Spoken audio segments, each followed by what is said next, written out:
વચનામૃત પત્રાંક 493 પદ ત્રીજું પદ. પહેલું પદ આત્મા છે, બીજું પદ આત્મા નિત્ય છે અને ત્રીજું પદ આત્મા કર્તા છે. 6 પદનો પત્ર. ત્રીજું પદ આત્મા કર્તા છે. સર્વ પદાર્થ અર્થ ક્રિયા સંપન્ન છે. કંઈને કંઈ પરિણામ ક્રિયા સહિત જ સર્વ પદાર્થ જોવામાં આવે છે. આત્મા પણ ક્રિયા સંપન્ન છે. ક્રિયા સંપન્ન છે માટે કર્તા છે. તે કર્તાપણું ત્રિવિધ શ્રીજીને વિવેચ્યું છે. પરમાર્થી સ્વભાવ પરિણતિએ નિસ્વરૂપનો કર્તા છે. અનુપચરિત એટલે અનુભવમાં આવવા યોગ્ય વિશેષ સમન સહિત વ્યવહારથી તે આત્મા દ્રવ્ય કર્મનો કર્તા છે. ઉપચારથી ઘર નગર આદિનો કર્તા છે. કૃપાળદેવે કહ્યું, પહેલું પદ તો આત્મા છે. ત્રણેય કાળમાં આત્માનું અસ્તિત્વ છે, હોવાપણું છે અને તે આત્મા ત્રણેય કાળમાં નિત્ય છે, અવિનાશી છે. તેનો કોઈ કાળે નાશ નથી.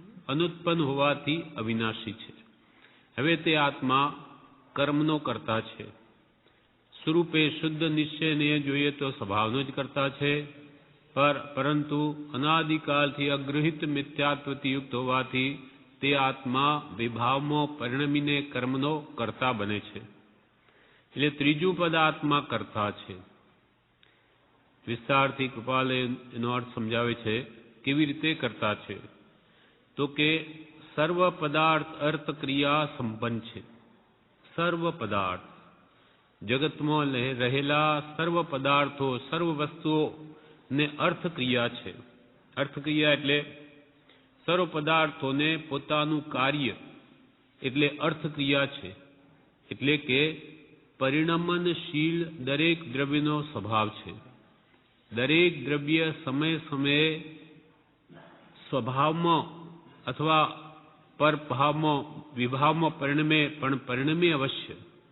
પરિણમ્યા વગર કોઈ પણ દ્રવ્ય રહે નહીં. ફેરફાર થવારૂપ જે સ્વભાવ છે એ અર્થક્રિયા છે. અર્થાત પોતાનું કાર્ય દરેક દ્રવ્યમાં છે જ,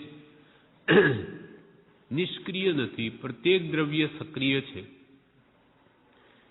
તેમ સર્વ પદાર્થ અર્થક્રિયા સંપન્ન છે. કંઈને કંઈ પરિણામ ક્રિયા સહિત જ સર્વ પદાર્થ જોવામાં આવે છે. જગતમાં રહેલા છે દ્રવ્યો, પછી જીવ દ્રવ્ય હો કે અજીવ દ્રવ્ય હો, એ સર્વને કંઈને કંઈ પરિણામ ક્રિયા છે. એટલે પરિણમન રૂપ સમય સમયે પરિણમવા રૂપ ક્રિયા યુક્ત છે દરેક દ્રવ્ય. કોઈ પણ દ્રવ્ય એવું નથી કે જે કોઈ કાળે પરિણમે નહીં, એમ બને જ નહીં. દરેક દ્રવ્યના પોતાના કાર્ય છે અને સર્વ દ્રવ્યો પોતપોતાના સ્વભાવમાં પરિણમે જ છે. તેવી રીતે આત્મા પણ એક દ્રવ્ય છે, આત્મા પણ એક વસ્તુ છે. તેથી એ પણ પોતાના સ્વભાવમાં કે વિભાવમાં પરિણમે છે. ત્રીજું પદ આત્મા કર્તા છે. સર્વ પદાર્થ અર્થ ક્રિયા સંપન્ન છે. કંઈને કંઈ પરિણામ ક્રિયા સહિત જ, કંઈને કંઈ પરિણામ એટલે પરિણામન રૂપ ક્રિયા સહિત જ સર્વ પદાર્થ એટલે સર્વ દ્રવ્યો જોવામાં આવે છે. તેવી રીતે આત્મા પણ ક્રિયા સંપન્ન છે. આત્મા પણ એક દ્રવ્ય હોવાથી એ પણ ક્રિયાથી યુક્ત છે, પરિણમન સહિત છે. એમાં પણ ક્રિયા થાય છે. આત્મા પણ ક્રિયા સંપન્ન છે. ક્રિયા સંપન્ન છે માટે કરતા છે. એ પણ સમય સમયે સ્વભાવમાં કે વિભાવમાં પરિણમે છે માટે તે પણ કરતા છે. કર્તાપણું આમાં છે, તેથી કહ્યું માટે તે કરતા છે. હવે તે આત્માનું કર્તાપણું ભગવાન તીર્થંકરોએ કેવળ જ્ઞાનથી જોઈને 3 પ્રકારે કહ્યું છે. એ 3 પ્રકારે કરતા બને છે. તે કર્તાપણું ત્રિવિધ એટલે 3 પ્રકારે શ્રીજીને કહ્યું છે. શ્રી જીનેશ્વરે કેવળ જ્ઞાનથી સંપૂર્ણ પદાર્થોનું સ્વરૂપ જોઈને તે આત્માનું 3 પ્રકારે કર્તાપણું કહ્યું છે. તે કર્તાપણું ત્રિવિધ એટલે 3 વિધ એટલે પ્રકાર, 3 પ્રકારે શ્રીજીને વિવેચ્યું છે. તેમાંનો પહેલો પ્રકાર પરમાર્થથી સ્વભાવ પરિણતિએ નિજ સ્વરૂપનો કર્તા છે. પરમાર્થી એટલે શુદ્ધ નિશ્ચય નહીંથી. જોઈએ એટલે કે મૂળ સ્વરૂપે જોઈએ તો આત્મા સ્વભાવ પરિણતિએ એટલે જ્યારે સ્વભાવમાં પરિણમે ત્યારે તો તે નિજ સ્વરૂપનો જ કર્તા છે.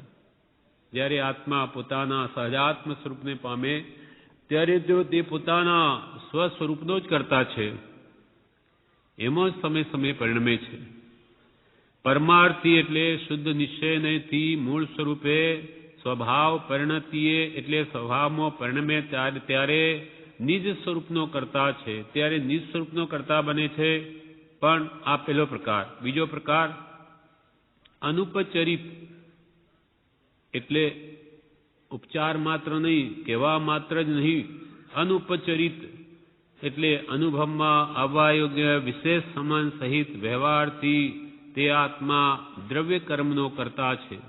અનુપચરિત એટલે કહેવા માત્ર જ નહીં, ખરેખર જેને નિકટનો સંબંધ છે કર્મો સાથે અને એ કારમણ વર્ગના આત્માની સાત પ્રદેશો સાથે ચોટે છે અને એનું ફળ જીવને અનુભવવું પડે છે, ભોગવવું પડે છે, સુખ દુઃખ વેદવા પડે છે. તેથી અનુપચરિત કહ્યું, કહેવા માત્ર નથી, ખરેખર કર્મો બંધાય ને એના સુખ દુઃખ રૂપ ફળ જીવને અનુભવવા પડે છે, માટે નિકટ સંબંધ છે. અનુપચરિત એટલે અનુભવમાં આવવા યોગ્ય વિશેષ સંબંધ સહિત વ્યવહારથી તે આત્મા દ્રવ્ય કર્મનો કર્તા છે. આત્મા રાગદ્વેષ કરીને વિભાવમાં પરિણમે કે કર્મો એની સાથે આવીને જોડાણ થઈ જાય છે, કારમણ વર્ગણાઓ કર્મરૂપ બને અને જ્યારે એનો બાદ આ કાળ પૂરો થાય કે એના ફળ આપે છે અને એ જીવને ભોગવવા પડે, તેથી તે અનુભવમાં આવવા યોગ્ય વિશેષ સમાન સહિત પણ વ્યવહારથી નિશ્ચય કર્મ એ કરવાનો આત્માનો કર્મ એ આત્માનો સ્વભાવ નથી. રાગદ્વેષને લઈને થાય છે અને જીવ અને કારમણ વર્ગણાઓના સંયોગથી બની રહ્યું છે. જીવનો સ્વભાવ નથી તેમ કારમણ વર્ગણાઓનો પણ સ્વભાવ નથી. રાગદ્વેષ ભાવ કર્મ જેને કહ્યા તે અનુપચરિત એટલે અનુભવમાં આવવા યોગ્ય વિશેષ સંબંધ સહિત વ્યવહારથી તે આત્મા દ્રવ્ય કર્મનો કરતા છે. વ્યવહારને કેમ કહ્યો કે નિશ્ચયને એ આત્માનો સ્વભાવ નથી. નિશ્ચયનેથી તો આત્મા જ્ઞાન દર્શન ચારિત્ર મય જ છે, પણ વ્યવહારથી રાગદ્વેષ કરતો હોવાથી કર્મને એ નિકટ સંબંધમાં આવે છે અને એના ફળ અનુભવે છે. તેથી એ આત્માથી દ્રવ્ય કર્મનો કરતા બને છે અને ઉપચારથી ઘર નગર આદિનો કરતા છે. હવે ઉપચાર એટલે ઉપચરિત વ્યવહાર એટલે કહેવા માત્ર. પૂતગલની ક્રિયાનો આત્મામાં આરોપણ કરવારૂપ ઉપચાર. જેમ કે સુથારે ઘર બનાવ્યું કે રાજાએ નગર બનાવ્યું કે આ વિદ્યાનગર સરદાર વલ્લભભાઈ પટેલે સ્થાપ્યું એટલે એનું નામ જ વલ્લભ વિદ્યાનગર પાડ્યું કે ભાઈ તો વલ્લભભાઈએ સ્થાપેલું. તે કંઈ વલ્લભભાઈએ આ નગર બનાવ્યું નથી અને આત્મા તો અરૂપી પદાર્થ છે, એ કોઈ પૂતગલને અડતો જ નથી, તો એ નગર ક્યાંથી બનાવે? છતાં વ્યવહારથી એમ કહેવાય કે આ તો એણે ઘર બંધાવ્યું. આપણું ઘર હોય તો આ ફલાણાનું ઘર છે, એનું ક્યાં ઘર છે? એ તો ઈંટ ને પથ્થરનું ઘર છે. પણ એ ઉપચારથી કહેવા માત્રથી એ પૂતગલની ક્રિયાનો આત્મામાં આરોપણ કરવારૂપ જે વ્યવહાર છે તે ઉપચરિત વ્યવહાર છે. કહેવા માત્ર છે, ખરેખર આત્માએ ઘર બાંધ્યું જ નથી, એને કંઈ બનાવ્યું નથી, પણ વ્યવહારથી એમ કહેવાય છે. એટલે ઉપચરિત ઘરનગર આદિનો તે કરતા છે. ત્રીજું પદ આત્મા કરતા છે. સર્વ પદાર્થ અર્થ ક્રિયા સંપન્ન છે. કઈ ને કઈ પરિણામ ક્રિયા સહિત જ સર્વ પદાર્થ જોવામાં આવે છે. આત્મા પણ ક્રિયા સંપન્ન છે, ક્રિયા સંપન્ન છે, માટે કરતા છે. તે કરતા પણ ત્રિવિધ શ્રીજીને વિવેચ્યું છે. પરમાર્થી સ્વભાવ પરિણતિએ તો નિસ્વરૂપનો કરતા અને અનુપચરિત અનુભવમાં આવવા વિશેષ સંબંધ સહિત વ્યવહારથી તે આત્મા દ્રવ્ય કર્મનો કરતા અને ઉપચારથી ઘરનગર આદિનો કરતા કહેવાય છે. વિવેચનમાં જણાવે છે, ત્રીજું પદ આત્મા કરતા છે. સર્વ પદાર્થને પોતાનું કાર્ય એટલે અર્થ ક્રિયા છે. ક્રિયા બે પ્રકારની. એક તો પોતાને પોતાના સ્વરૂપે પરિણમવા રૂપ એક ક્રિયા, એટલે માત્ર પોતા રૂપે પરિણમન રૂપ, એટલે પોતે પોતામાં જ પરિણમે દરેક દ્રવ્ય, તે થયું સ્વાભાવિક ક્રિયા, અર્થ ક્રિયા. અને બીજું પરિસ્પંદન રૂપ ક્રિયા છે, એટલે હલનચલન રૂપ ક્રિયા. પરિસ્પંદન થાય એટલે હલનચલન રૂપ ક્રિયા છે દ્રવ્યોમાંથી બે દ્રવ્યને છે, જીવ અને અજીવ દ્રવ્ય, એને આ બે ક્રિયાઓ છે. એટલે પોતાના સ્વરૂપે પરિણમવા રૂપ અર્થક્રિયા પણ છે અને પરિસ્પંદન રૂપ હલનચલન ક્રિયા એ પણ જીવ અને આ પૂદગલને બેને છે. પૂદગલ ગમે ત્યાં ફરે છે એમ જીવ પણ કર્માશ્રિત ગમે ત્યાં જાય છે. જેમ કે આ કારમણ વર્ગણો આજે આ પુસ્તક રૂપે તો કાલે અનાજ રૂપે, કાલે બીજા રૂપે, એમ એનું હલનચલન થાય છે. પરિવર્તન તો દરેક દ્રવ્યમાં થાય, હલનચલન આગુ પાછું થવું.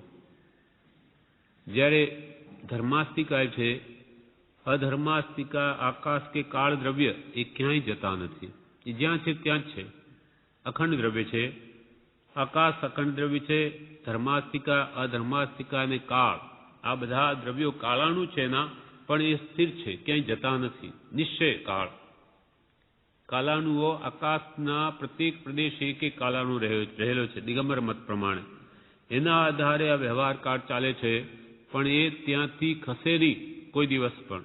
આ ચારે દ્રવ્ય, જ્યારે જીવ દ્રવ્ય અને પૂદગલ દ્રવ્ય માં પરિસ્પંદન રૂપ એટલે હલનચલન થવારૂપ ક્રિયા થાય છે. પણ અહીંયા વાત શું છે? ત્રીજું પદ આત્મા કરતા છે.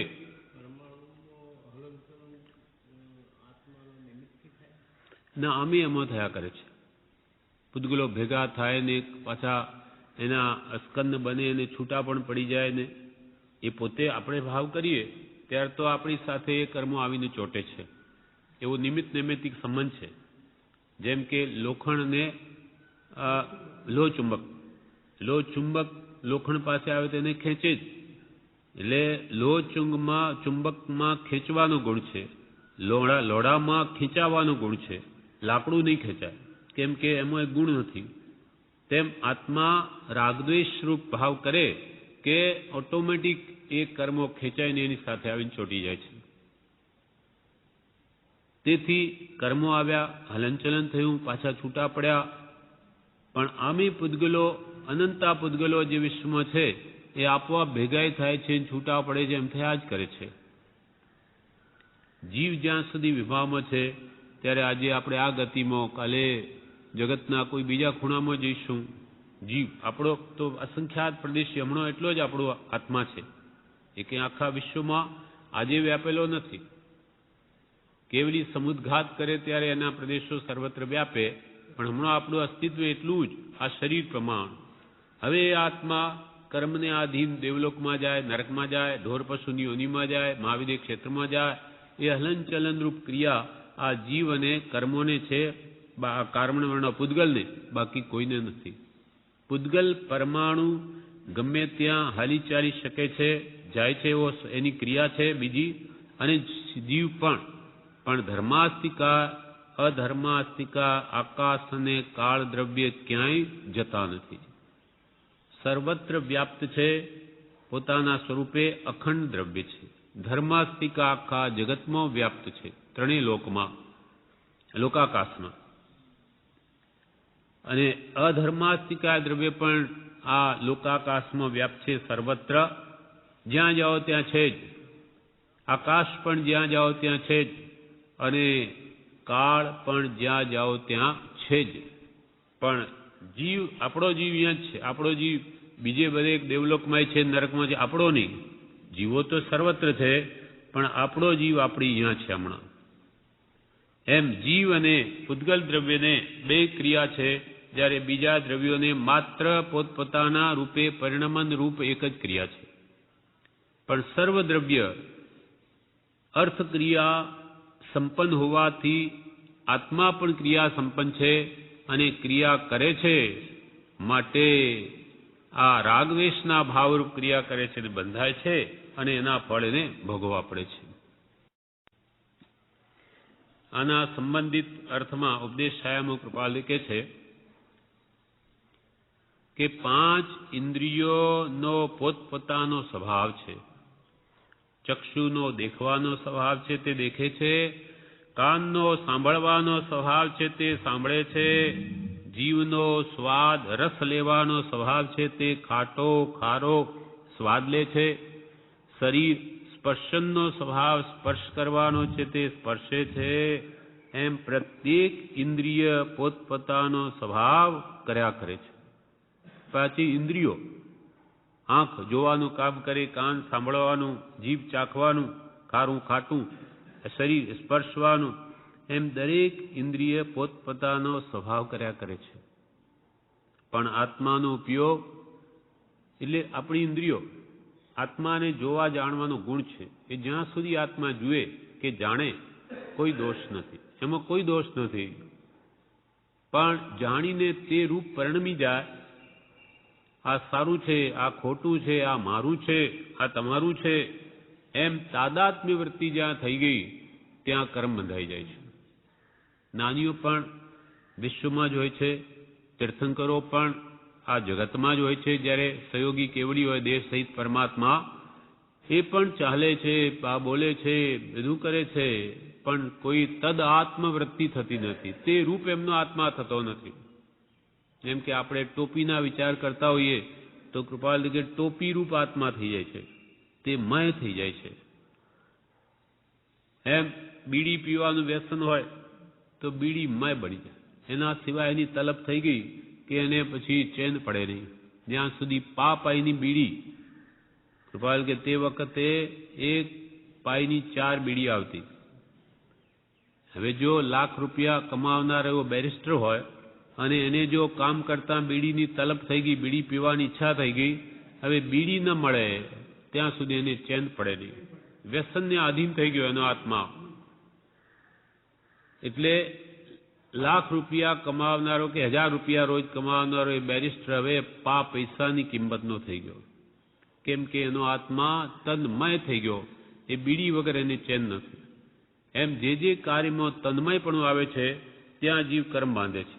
તન્મયતા નથી, ઉપલક ક્રિયા જ્ઞાનીઓ કરે માટે એને કોઈ બંધ નથી. એના પ્રત્યે આસક્તિ નથી. આસક્તિથી જીવ કર્મ બાંધે છે. ખાય પીએ, જે મળ્યું ખાઈ લીધું. એમાં રાગદ્વેષ નહીં કરે, આ સારું છે, આ ખરાબ છે, તો કોઈ બંધ નથી. પેટ ભરવા પૂરતું લક્ષ્ય હોય, આ મારો સ્વભાવ જ નથી, આત્મજાગૃતિ છે તો બંધ નથી. અને નહીં ખાય તો પણ આ વસ્તુ સારી છે, ખાવા યોગ્ય છે, ક્યારે મળશે, એવો જો અંદરમાં ઘોલન છે તો ત્યાં પણ તે વગર ખાધે પણ કર્મ બાંધે છે.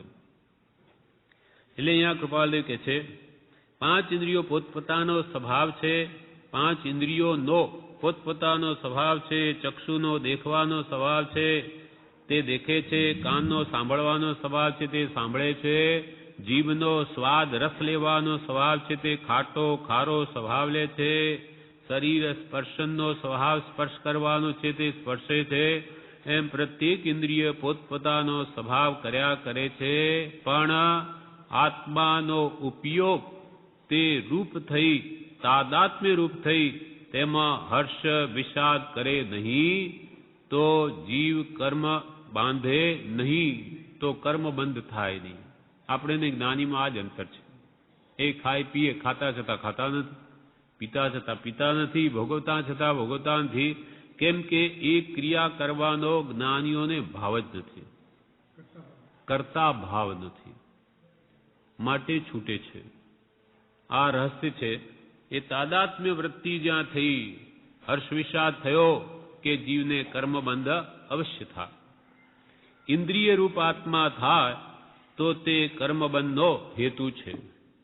આવી રીતે આસક્તિ કરે છે, માટે આત્મા વિભાવનો કર્તા બને છે, એને કર્મ બાંધે છે. હવે કૃપાલદેવ શિક્ષાપાઠ 97 મોક્ષમાળા મૂકે છે કે વેદાંતિઓ આ આત્મા કંઈ કરતો નથી, ઈશ્વર કરતા છે. એ તો બધું ઈશ્વરને હાથ છે. ઈશ્વરને જેમ કરાવવું હોય તેમ કરે. તો એના વિશે કૃપાલુ કહે છે કે ભગવાન તીર્થંકરોએ તો એમ કહ્યું કે જગત કરતા ઈશ્વર નથી એમ કહેવામાં એમનું શું નિમિત્ત હશે? એક પછી એક ભેદરૂપ વિચારથી તેઓ જૈનની પવિત્રતા પર આવી શકે કે આ ઈશ્વરને જગત રચવાની શી જરૂર હતી? ઈશ્વરે આ જગત રચ્યું, શા માટે રચ્યું? અને રચ્યું તો સુખ દુઃખ મૂકવાનું કારણ શું હતું? પહેલા તો ઈશ્વરે જગત રચ્યું તો શા માટે રચ્યું? અને રચીને પણ આમાં સુખ દુઃખ શું કામ મૂક્યું? ઈશ્વર તો દયાળુ છે, સર્વને સુખી કરવાનો એને સહેજે ભાવ હોય તો એમાં વળી દુઃખ મૂક્યું. ભૂખનું દુઃખ, ઈચ્છાઓનું દુઃખ, માગે તે મળે નહીં, આવા બધા દુઃખ શું કામ ઊભા કર્યા? ઈશ્વરે આપણે બધાને જન્મ આપીને શું કામ સુખ દુઃખ મૂક્યું? કે ગરીબાઈ કેમ મૂકી? કે બધાને એટલી બધી મહેનત કરવી પડે પેટ માટે, રોટલા કમાવા, શું કામ આ દુઃખ મૂક્યું? દોડા દોડ શાની છે? આ ઈચ્છાઓ બધાને અનેક પ્રકારની છે, શા માટે મૂકી?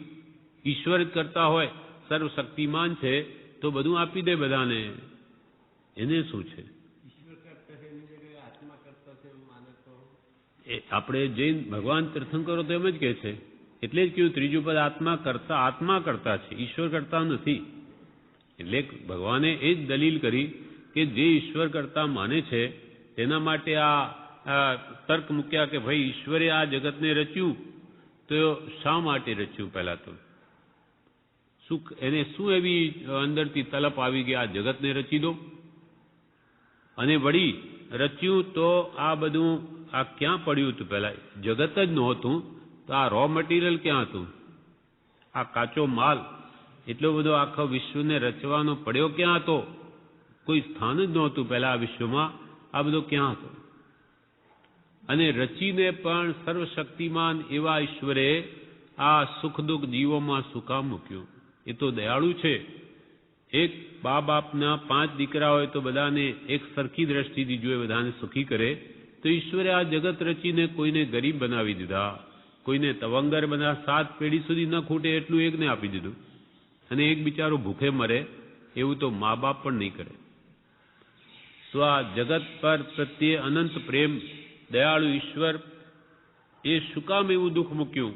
કૃપાલે કહે છે રચ્યું તો સુખ દુઃખ મૂકવાનું કારણ શું હતું? અને રચીને વળી મોત શા માટે મૂક્યું? જન્મ આપો અને પછી એને વળી બિચારા દુઃખી થઈને મરે ને આ મોત શા માટે મૂક્યું? પાછા એમાં શું કહે કે આ બ્રહ્માએ તો વિશ્વ રચ્યું અને વિષ્ણુ એનું વળી પાલન કરે, અને શંકરને બધાનો સંહાર કરવો.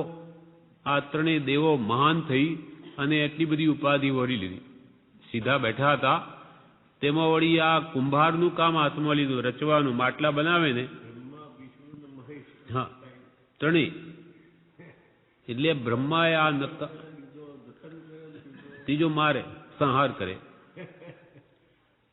એના કરતો આ ઊભું જ આ ઉપાધિ નહીં કરી હોત તો. આટલા બધા મોઢા બધાના જુદા બનાવવા, એ માટલા 5-7 ટાઈપના ઘડવા હોય તો એની કેટલી માથાકૂટ મહેનત પડે. તો આવા કરોડો માણસોના મોઢા બનાવવા, જુદા જુદા ડિઝાઇનો કરવી, આ બધું બ્રહ્માએ શું કામ એટલી ઉપાધિ બેઠી? અને વિષ્ણુને આટલી શું કામ ઉપાધિ આપી કે એક ગ્રસ્ત એક ઘર સંભાળવામાં કેટલી બધી એને દુઃખ પડે, તકલીફ પડે, 2-5 છોકરાને. તો આખા વિશ્વનું પાલન એ વિષ્ણુ પર એટલું બધું ભાર શું કામ મૂક્યું? અને શંકરને વળી બધાને મારવાનું કામ આવું શું કામ ઊભું કર્યું?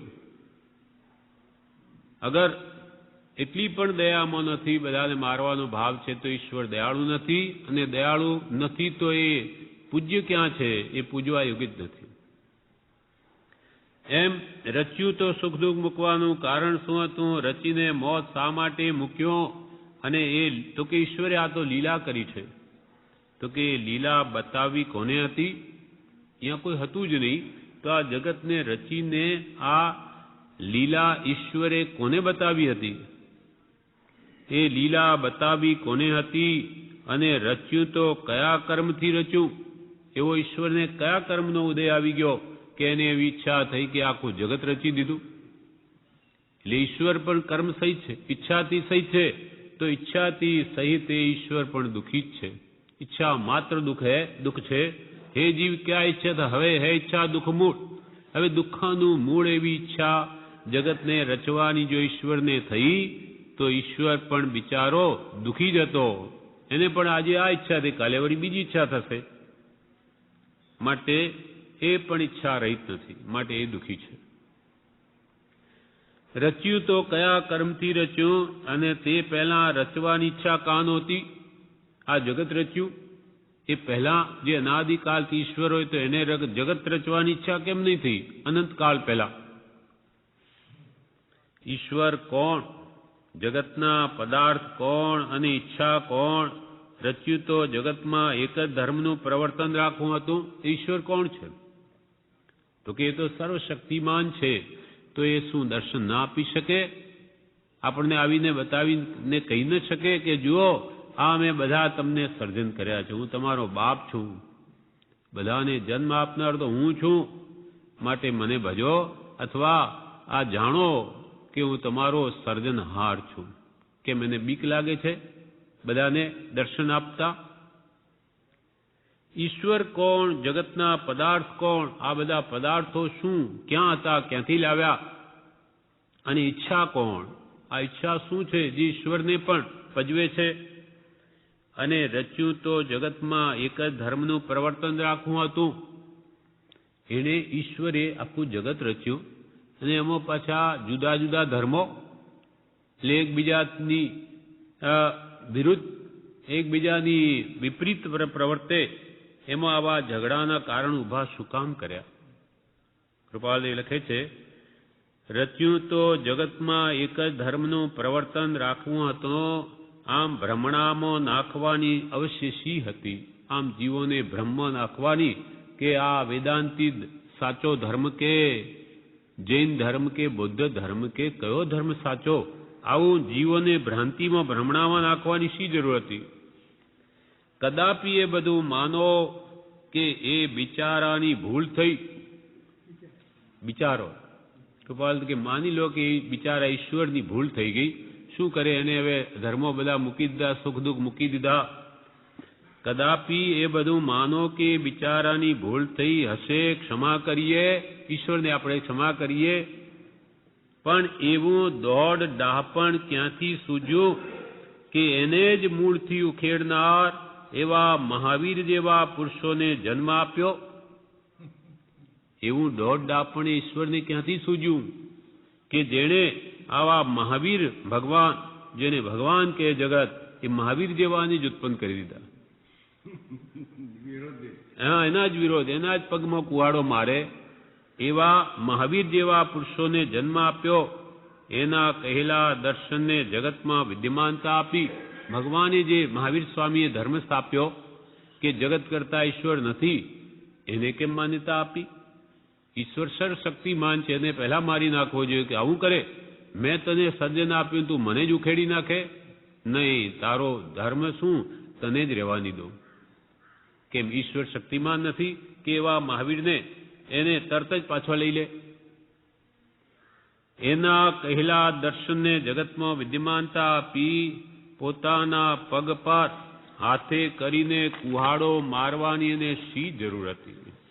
હાથે કરીને જન્મ આપી પોતાના જ પગ ઉપર કુહાડો મારવાની ઈશ્વરને શી જરૂર હતી? એક તો જાણે એ પ્રકારે વિચાર, અને બાકી બીજા પ્રકારે એ વિચાર કે જૈન દર્શન પ્રવર્તકોને એનાથી કંઈ દ્વેષ હતો? ઈશ્વર સાથે કંઈ દ્વેષ હતો? જૈન પ્રવર્તક એવા ભગવાન મહાવીર વગેરેને કે એણે કહ્યું કે નહીં, જગત કરતા ઈશ્વર નથી? અને બાકી બીજા પ્રકારે એ વિચાર કે જૈન દર્શન પ્રવર્તકોને એનાથી કંઈ દ્વેષ હતો ઈશ્વરથી, જગત કરતાથી, કે એ જગત કરતા ન હોત તો એમ કહેવાથી એઓના લાભને કંઈ હાનિ પહોંચતી હતી? જગત કરતા નથી એમ જો કહી દે તો જગત કરતા હોય તો એ ના પાડવાથી એમને શું નુકસાન હતું? અને જગત કરતા નથી, જગત અનાદિ અનંત છે એમ કહેવામાં એમને કઈ મહત્તા મળી જતી હતી કે ભાઈ એ જગત કરતા ઈશ્વર નથી એમ કહેવાથી એ અનાદિ અનંત કાળથી આ જગત છે ને અનંત કાળ રહેશે તો શું એમને મોટાઈ મળી જતી હતી? આવા અનેક વિચારો વિચારતા જણાઈ આવશે કે જેમ જગતનું સ્વરૂપ હતું તેમ જ તે પવિત્ર પુરુષોએ કહ્યું છે. જેમ હતું તેમ કહ્યું. જગત અનાદિ અનંત છે તો એમ કહ્યું, જગતનો કરતા ઈશ્વર નથી તો એમ કહ્યું, ઈશ્વર હોત તો એમ કહેત. એમાં એમને શું ફરક પડે? જેમ છે તેમ કહ્યું છે. જેમ જગતનું સ્વરૂપ હતું તેમ જ તે પવિત્ર પુરુષોએ કહ્યું છે. એમાં ભિન્ન ભાવ કહેવા એમને લેશ માત્ર પ્રયોજન નહોતું. સૂક્ષ્મ જંતુની રક્ષા જેણે પ્રણીત કરી છે, એક રજકણથી કરીને આખા જગતના વિચારો જેણે સર્વભેદે કહ્યા છે, તેવા પુરુષોના પવિત્ર દર્શનને નાસ્તિક કહેનારા કઈ ગતિને પામશે એ વિચારતા દયા આવે છે. કૃપાલ કે સૂક્ષ્મ નાનામાં નાના જંતુ કંતુઆ કે અત્યંત સૂક્ષ્મ જે આંખે પણ નહીં દેખા, જળકાયના જીવો, પૃથ્વીકાય, તેવકાય, વાયુકાય, વનસ્પતિકાયમાં રહેલા સૂક્ષ્મ એકેન્દ્રિય જીવોની પણ રક્ષા કરવાનો જેને ઉપદેશ આપ્યો છે, એવા ભગવાન તીર્થંકરો કે જેણે રજકણથી કરીને આખા જગતના વિચારો સર્વભેદે કેવલનાથી જાણી જેઓને કહ્યા છે, એવા પવિત્ર પુરુષોના દર્શનને નાસ્તિક દર્શન એમ કહેવું. આ જીવો અહીંયાથી મરીને કઈ ગતિને પામશે એ વિચારતા દયા આવે છે. એમ જગત કરતા ઈશ્વર નથી, પણ આ પોતાના જગતનો કરતા પોતે જ છે. પોતાનું જગત, પોતાનું સંસાર ઉભો કરનાર પોતે જ છે. પોતે જેવા ભાવ કરે તેવા શુભાશુભ બંધ પડે છે અને તેવા ફળ તેને ભોગવવા પડે છે. તેથી જ કહ્યું કે ત્રીજું પદ આત્મા કરતા છે. બોધામૃતમાં જણાવે છે, પૂજ્ય શ્રી કહે, જીવ નવરો પડે તો કર્મ બાંધે, કંઈક હાથમાં કામ આવે ત્યારે એનું મન સ્થિર થાય. સૂક્ષ્મમાં સૂક્ષ્મ વર્ણન હોય તો વિચાર કરવો પડે. આ કર્મો કેમ બંધાય છે, કેમ ઉદયમાં આવે છે, એ જ્યારે જાણે ત્યારે લાગે કે અહો કેવળ જ્ઞાનથી કેવું જાણ્યું છે. સૂક્ષ્મમાં સૂક્ષ્મ સ્વરૂપ ભગવાન તીર્થંકરોએ જાણ્યું છે માટે કહે છે. એવું સૂક્ષ્મ સ્વરૂપ બીજા કોઈ દર્શનમાં નથી, જેવું વિતરાગ દર્શનમાં છે. ભગવાને કેવલનાથી જાણ્યું છે માટે કહે છે. તો એ સૂક્ષ્મ વિચારોને વિચારવામાં આવે તો ત્યાં ઉપયોગ સ્થિર થાય છે અને વસ્તુનું વાસ્તવિક સ્વરૂપ જો સમજાય છે. અને કર્મો શું છે, કેમ બંધાય છે, કેમ ઉદયમાં આવે છે, એ બધું જાણે ત્યારે જીવને લાગે કે અહો કેવળનાથી કેવું બધું જાણ્યું છે. અને આવું સૂક્ષ્મ વર્ણન કર્મો વગેરેનું કરવાના કારણો શું છે, તો કે 7 કારણો છે. એ કહેવાના 7 કારણો છે. પહેલું, જેમ છે તેમ કહેવા માટે. જગતમાં વસ્તુઓનું સ્વરૂપ જેમ છે તેમ કહેવા માટે.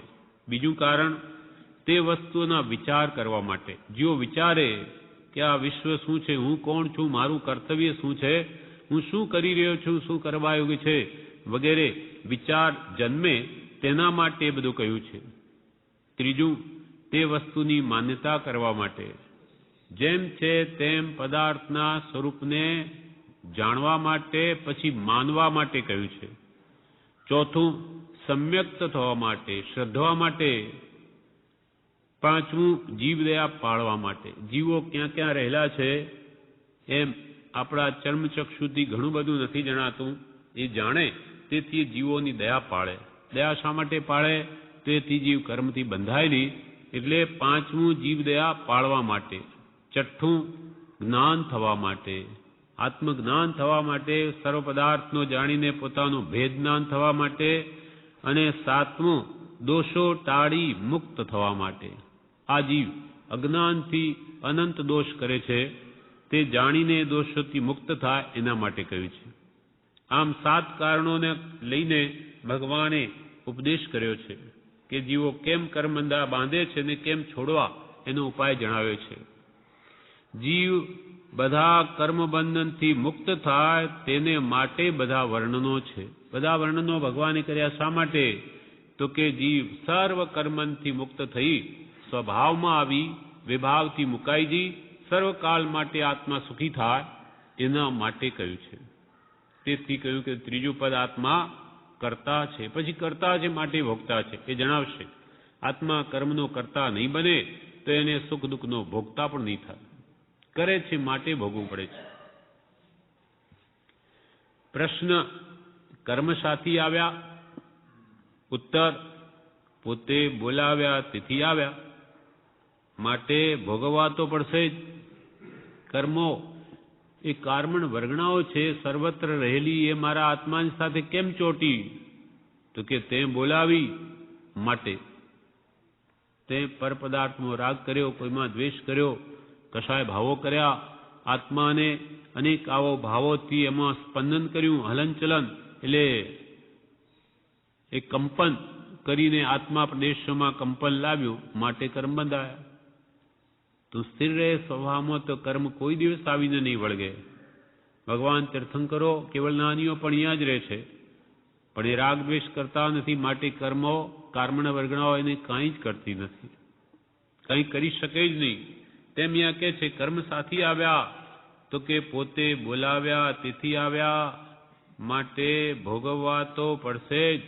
હસતા કે રડતા ભોગવવા પડશે. હસતા ભોગવો કે રડતા ભોગવો, ભોગવવા તો પડશે જ. દેણદાળી આપણે કરી હોય એ આપવી તો પડશે જ. પછી હસતા આપો કે રડતા આપો, પોતે કરી કેમ? એમ પોતાના બાંધેલા આવે છે, માટે સંભાવે ભોગવવા. કોઈ પ્રત્યે દ્વેષ કરવા જેવું નથી. કોઈ પ્રત્યે દ્વેષ કરવા જેવું નથી, કેમ કે એથી કર્મ બંધાય છે.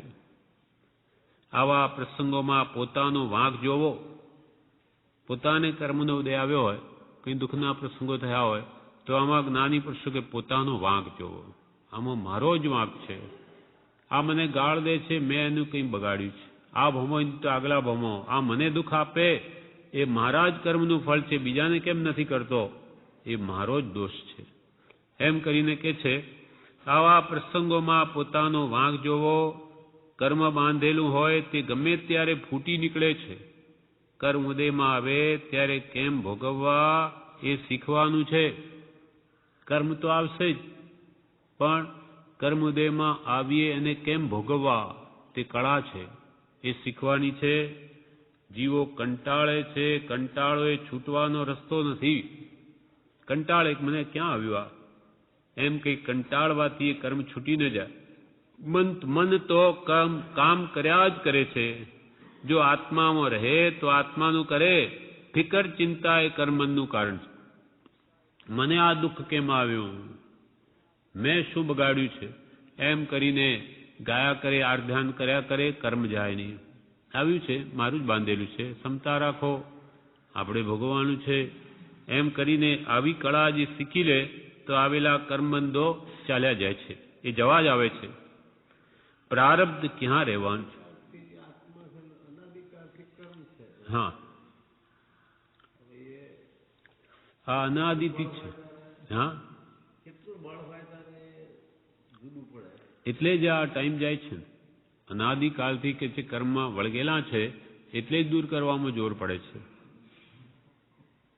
છતાં પણ એ કૃપાલદેવે કે જ્ઞાનીઓએ આ દ્રષ્ટાંત કહ્યો કે ભલેને અનાદિકાળનું અંધારું હોય, એક ગુફા એવી હોય કે જ્યારથી ગુફા બની તે લાખો વર્ષથી એમાં કોઈ દિવસ દીવો આવ્યો જ ન હોય અને અંધારું હોય, લાખો વર્ષનું અંધારું હોય, પણ એને કાઢવા માટે લાખ વર્ષ નહીં જોઈએ. જેવો દીવો લાવ્યો કે તે ક્ષણે તે અંધારું નાશ પામી જાય છે. એટલે સમ્યક જ્ઞાનરૂપ દીવો એ આવીએ નાશ પામે અનાદિકાળનું અજ્ઞાન, પણ એના માટે દીવારૂપ સત્પુરુષ જોઈએ, દ્રષ્ટિ આપનાર જોઈએ, અને એના માટે સત્પુરુષ તે શ્રદ્ધા જોઈએ, એ ઉપાય બતાવે તે કરવા જોઈએ, તો બધું થાય. પણ એને કાં તો દીવારૂપ સત્પુરુષ મળ્યા નથી, મળ્યા હોય તો એના વચનો પ્રત્યે વિશ્વાસ નથી કે આમ કરવાથી કંઈ થઈ જાય, વાત જ બેસશે નહીં, શ્રદ્ધા જ નહીં આવે. એ આવી જાય અને તે પ્રમાણે તે દીવો લાવે, તે ઉપાય કરે જ્ઞાનરૂપ દીવો, તો અજ્ઞાનરૂપ અંધકાર ભલેને અનાદિકાળનો રહ્યું અવશ્ય નાશ પામે. આ જીવ તેને કૃપાલ કે સત મળ્યા નથી, સત સુણ્યું નથી, સત શ્રદ્ધ્યું નથી, અને એ મળીએ, એ સુણીએ, એ શ્રદ્ધે જ છૂટવાની વાર્તાનો આત્માથી ભણકાર થશે. એટલે સત્પુરુષનું મહાત્મ્ય એને લઈને જ છે, અને એના તત્વનું બોધનું મહાત્મ્ય એને લઈને જ છે કે અનાદિકાળનું ભલે અજ્ઞાન છે એને નાશ કરી શકે છે એવું સામર્થ્ય જ્ઞાની પુરુષના વચનમાં છે. પણ વિશ્વાસ આવવો જોઈએ, શ્રદ્ધા આવવી જોઈએ, તો બેડો પાર છે. આપણે કૃપાલને મળ્યા, સાંભળીએ છીએ તો કે થતું કેમ નથી? તો કે થાય છે પ્રભુ કે મનમાં એમ જ થવું જોઈએ કે નથી થતું તો પુરુષાર્થ જાગે, પણ એક કરેલી ક્રિયા ભોગ જતી નથી. જેટલા સંસ્કાર આમાં પડે છે સારા, એ કામ કરે જ. પણ હવે કર્મરૂપી થડિયું બહુ મોટું હોય, એને કાપનાર ઘરડો હોય, હાથમાં કુવાડો બૂઠો હોય, તો એ થડિયું એકદમ પડી ન જાય. પણ એ વૃદ્ધ પણ એકાદ કુહાડાનો ઘા મારે તો ભલે નહીં જેવું પણ એ થડિયું તૂટે જ. તેમ પુરુષાર્થ જેટલો ઓછો હશે તો સમય વધારે લાગશે, અને જુવાન હોય, કુહાડો તીખો હોય, પુરુષાર્થ બળવાન હોય તો કર્મરૂપી થડિયું વહેલું ભાગી જાય, અડધું તૂટે કે એના વજનથી જ પડી જાય. પણ પુરુષાર્થ જે કરે છે એનો ફોક જવાનો નથી.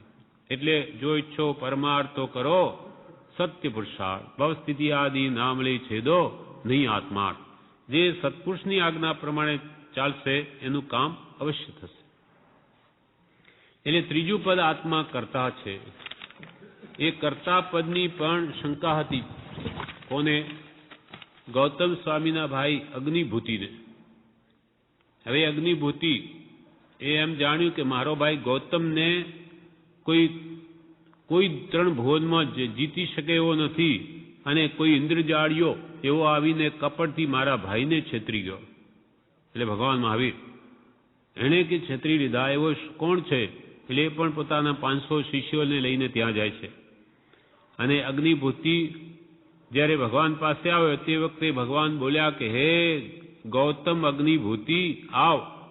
તે સાંભળી અગ્નિભૂતિ વિચાર્યું કે મારું નામ કેવી રીતે જાણે? ગૌતમ સ્વામીની જેમ એ ફરી વિચાર આવ્યો કે મને કોણ ન જાણે, હું તો સર્વત્ર પ્રસિદ્ધ છું. એટલામાં કે આ કોઈ મારા મનની શંકા છે એ જો જાણી જાય તો આ સર્વજ્ઞ છે. એટલામાં ભગવાન બોલી ઉઠ્યા કે હે અગ્નિભૂતિ, આ જગતમાં કર્મ છે કે નહીં એની તને સંશય છે, શંકા છે. એને ખબર પડી કે આ મેં કોઈને કહ્યું નથી, મારા 500 શિષ્યો છે પણ મને જ કર્મની શંકા છે, કર્મ છે કે નહીં?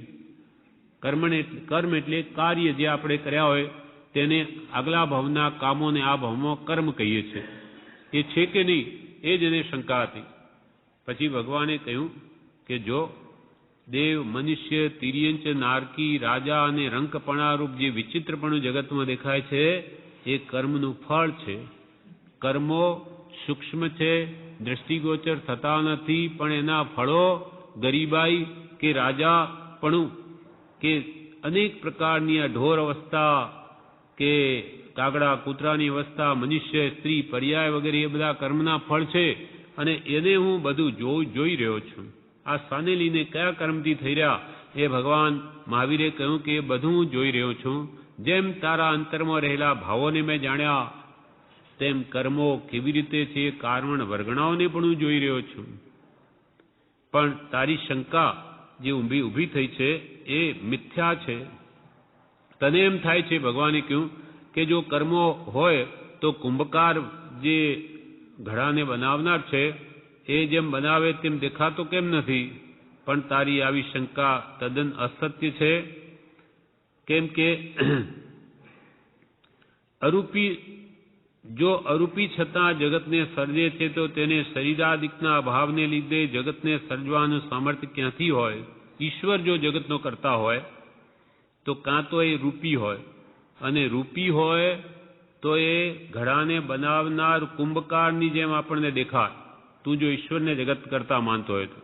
અને જો અરૂપી દ્રવ્ય હોય તો પછી અરૂપી એવો આત્મા તે શરીરાદિક બધા રૂપીને કેવી રીતે બનાવી શકે?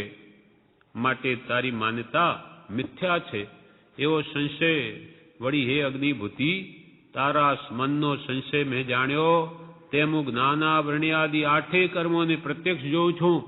માટે તું કર્મનો સ્વીકાર કર. આ પ્રમાણે ભગવાનના ઉપદેશથી પ્રતિબોધ પામી અગ્નિભૂતિ પોતાનો મત મૂકી દઈ અને મારું અહોભાગ્ય છે કે વિશ્વને પૂજ્ય ગાઢ અજ્ઞાનનું હરણ કરનાર સૂર્ય સમાન અનંત ગુણયુક્ત એવા મારા ગુરુ મને પ્રાપ્ત થયા એમ વિચારથી આનંદથી એના 500 શિષ્યો સહિત પોતે પણ ભગવાન પાસે દીક્ષા લઈ લીધી. ભગવાનના જે 11 ગણધરો છે તેમાંનો એ પણ એક હતા. આમ ત્રીજું પદ આત્મા કરતા છે.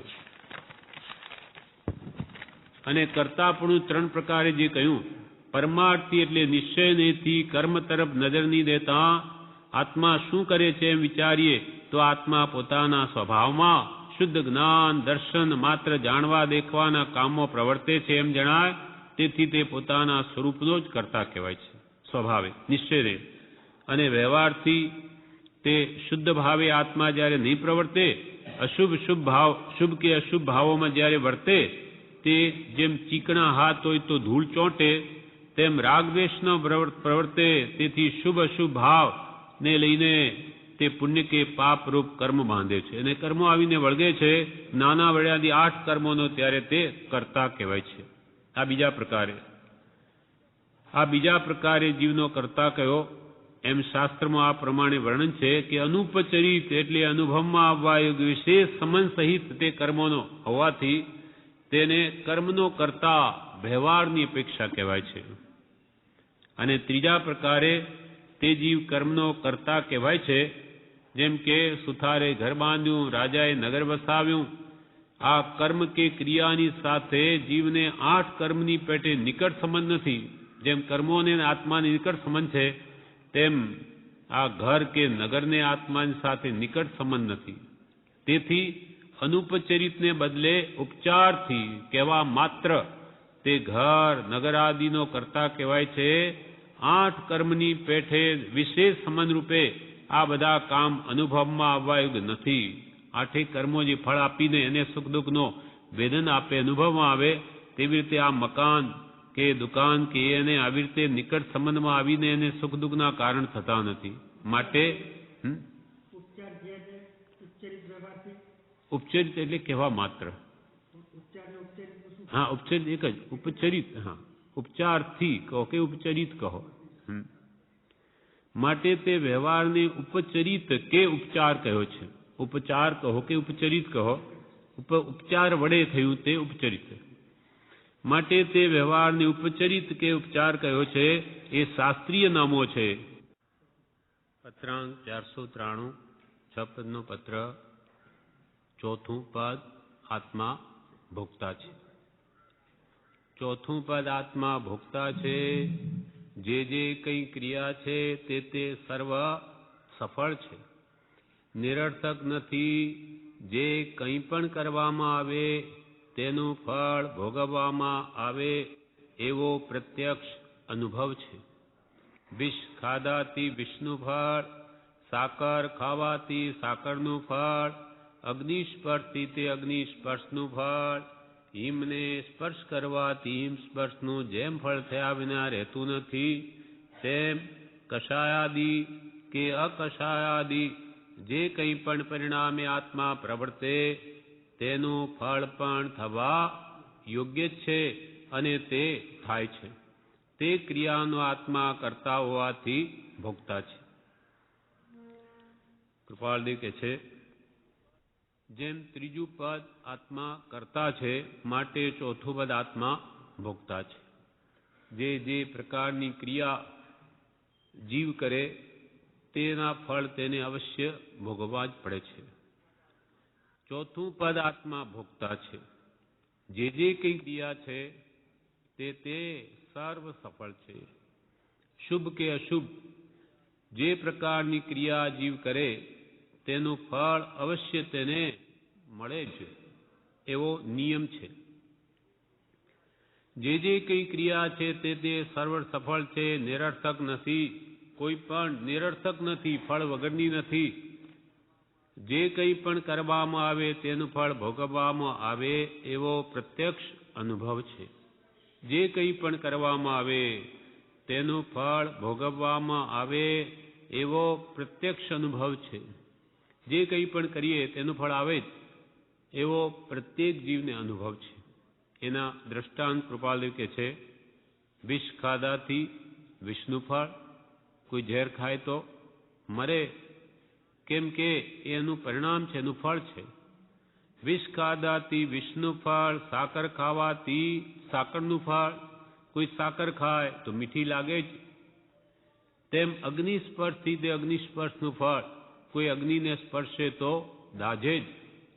હિમને સ્પર્શે તો ઠંડુ લાગે જ, કેમ કે દરેક દ્રવ્યનો જે ગુણ છે તે જણાવ્યા વગર રહે નહીં. અગ્નિ સ્પર્શથી તે અગ્નિ સ્પર્શનું ફળ. કોઈ અગ્નિમાં હાથ ઘાલે ને કે હું કેમ દાઝી જાઉં છું, તો એ તેનું ચાલે નહીં. એને નહીં દાઝવું હોય તો અગ્નિનો સ્પર્શ કરવો નહીં તો પ્રત્યેક દ્રવ્ય પોતપોતાના ગુણો જણાવે જ. પાપ કરે તો એનું ફળ દુઃખ આવે જ. પુણ્ય કરે તો એનું શાતા વેદનીરૂપ ફળ આવે જ. વિષ ખાધાથી વિષનું ફળ. જેમ કે મદન રેખાનો અધિકાર કૃપાલદેવે પણ ટૂંકામાં લખ્યો છે વચનામૃતમાં. મદન રેખા સતી હતી. એનો ધણી યુગબાહુ હતો.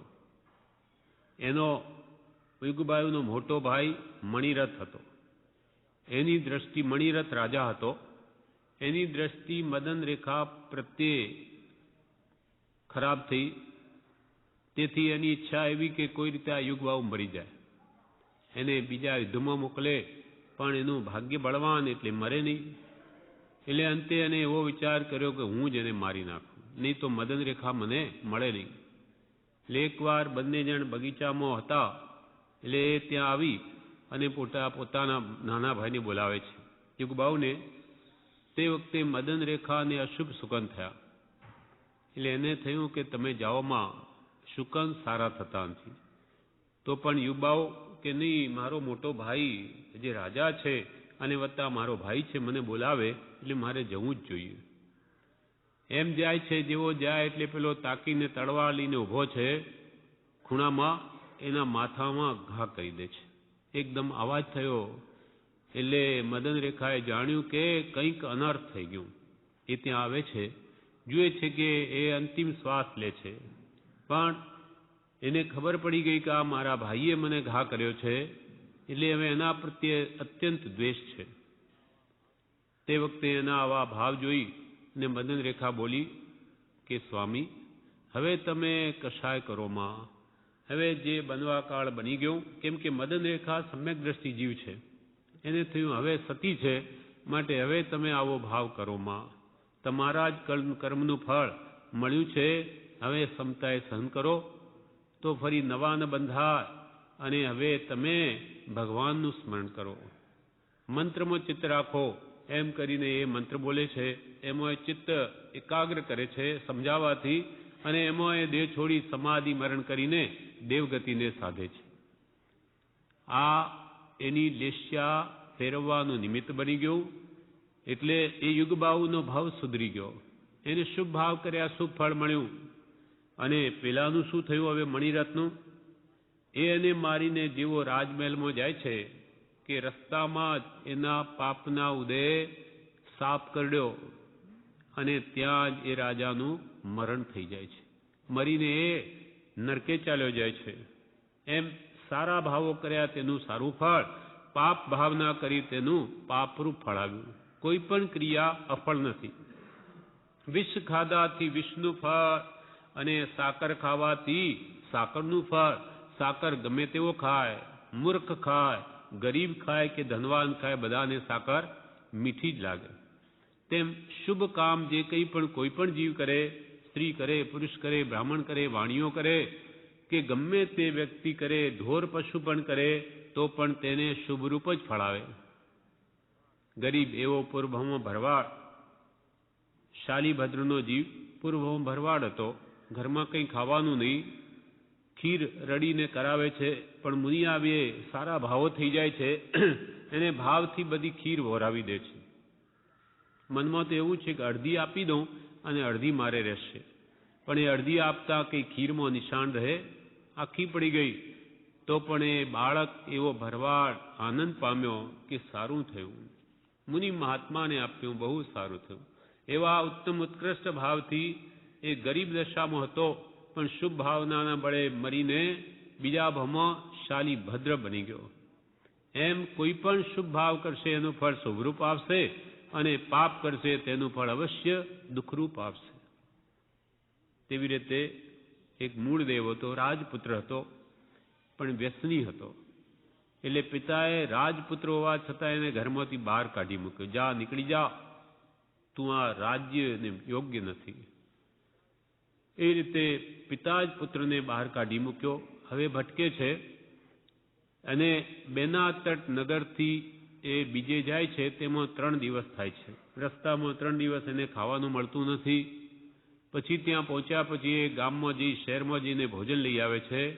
3 દિવસનો ભૂખ્યો, અને પછી ભોજન મળ્યું, અને ત્યાં એક મહાત્મા એના મહાભાગ્ય આવી ચડ્યા, અને એને એવો ભાવ થયો કે હું એમને આહાર દાન આપું. છે તો રાજપુત્ર, જે સંસ્કાર થઈ આવ્યા, એને સાચા પ્રેમથી 3 દિવસ પછી એને મળેલું ભોજન પણ એ ભાવથી મુનિને વરાવી દીધું. એના ફળમાં 7મે દિવસે જ એને રાજ્ય મળી ગયું. બીજા ગામમાં જતા ત્યાંના રાજા મરી ગયો. પંચદિવ્ય થયા. હાથીએ એના ઉપર જ કળશ ઢોળ્યો. એ સૂતો હતો ઝાડ નીચે. પુણ્ય જ્યારે ઉદયમાં આવે છે ત્યારે ગમે ત્યાંથી સંપત્તિ આવી મળે છે, અને પાપનો ઉદય આવ્યો હોય ત્યારે ગમે ત્યાંથી દુઃખ આવી જાય છે. તે કોઈનું ટાળ્યું ટળતું નથી. એટલે જ્ઞાની પુરુષો કહે છે કે વિષ ખાધાથી વિષનું ફળ, સાકર ખાવાથી સાકરનું ફળ, અગ્નિ સ્પર્શથી તે અગ્નિ સ્પર્શનું ફળ, અને હિમને સ્પર્શ કરવાથી હિમ સ્પર્શનું ફળ. સ્પર્શનું જેમ ફળ થયા વિના રહેતું નથી, તેવી રીતે કષાયાદિ કે અકષાયાદિ, કષાય રૂપ મણિરતે ભાવ કર્યા તો તેનું ફળ સાપ કરડ્યો ને નરકે ગયો. તેમ કષાયાદિ કે અકષાયાદિ, મંદ કષાયના ભાવ કરે કે કષાય કરે જ નહીં, ક્ષમા ભાવ રાખે, નિર્ભિમાની પડું રાખે, વિનય રાખે, સરળતા રાખે, નિર્લોભ વૃત્તિ રાખે, સંતોષ ભાવ રાખે, તો તેના ફળ પણ પામે. અને ક્રોધ માન માયા લોભ રૂપના ભાવ કષાયો સેવે તો તેના ફળ ખોટી ગતિમાં જવાનું પણ બને. જેવા ભાવ તેવા પ્રભુ ફળે, ભબ્બા ભજન થકી ભય ટળે. જૈન ધર્મનો આધાર આખો ભાવ ઉપર છે. શુભ કે અશુભ, શુભ કરે ફળ ભોગવે દેવા દિગતિ માય, અને અશુભ કરે નરકાદિ ફળ કર્મ રહિતન ક્યાંય. જેવા ભાવ તેવા ફળ.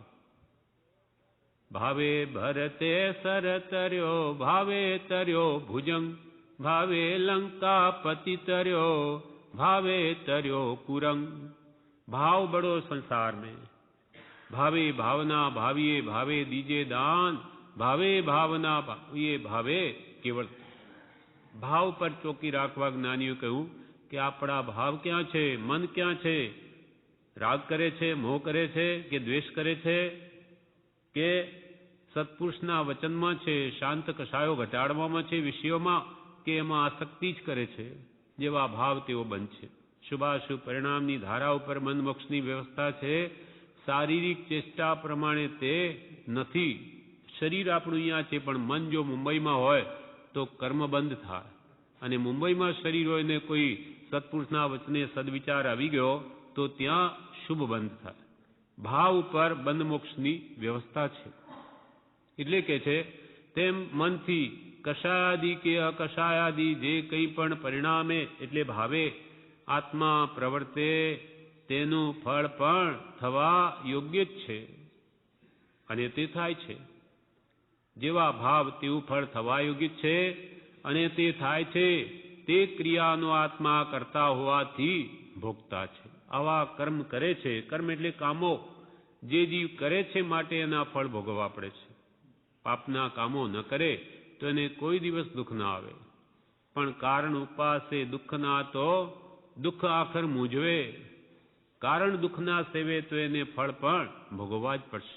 એટલે દુઃખ જો પ્રિય ન હોય તો કૃપાલદેવ કહે છે કે અશુભ કર્મ ઉદય વેદતા જો સોચ કરો છો તો હવે એ પણ ધ્યાન રાખો કે નવા બાંધતા પરિણામે તેવા તો બંધાતા નથી. પાપના ફળ ગમતા નથી તો પછી પાપ કરવું નહીં. કારણ પાપના સેવો તો પાપના ફળ ભોગવવા જ પડશે. લીમડો વાવે તો લીંબોડી જ આવે, કેરી વાવે તો આંબા આવે. જે સારા કામો કરો તો સુખ ઉપજે, પાપનું ફળ તો હંમેશા દુઃખ જ આવે. અર્થમાં કે છે ચોથું પદ આત્મા ભોગતા છે. બધા પદાર્થને અર્થ ક્રિયા હોય છે. બધા પદાર્થને જળ ચેતન દરેકને પોતાની અર્થ ક્રિયા છે. જેમ કે મકાન છે તો એ પણ કાળે કરીને જીર્ણ થઈને પડી જાય છે. સમય સમયે એમાં રૂપાંતર થયા જ કરે છે. 50-100 વર્ષે પણ એ મકાન નાશ પામે છે કે કોઈ 1000 વર્ષે, પણ અંતે સમય સમયે પરિણમનશીલ દરેક દ્રવ્યનો સ્વભાવ છે એ થયા જ કરે છે.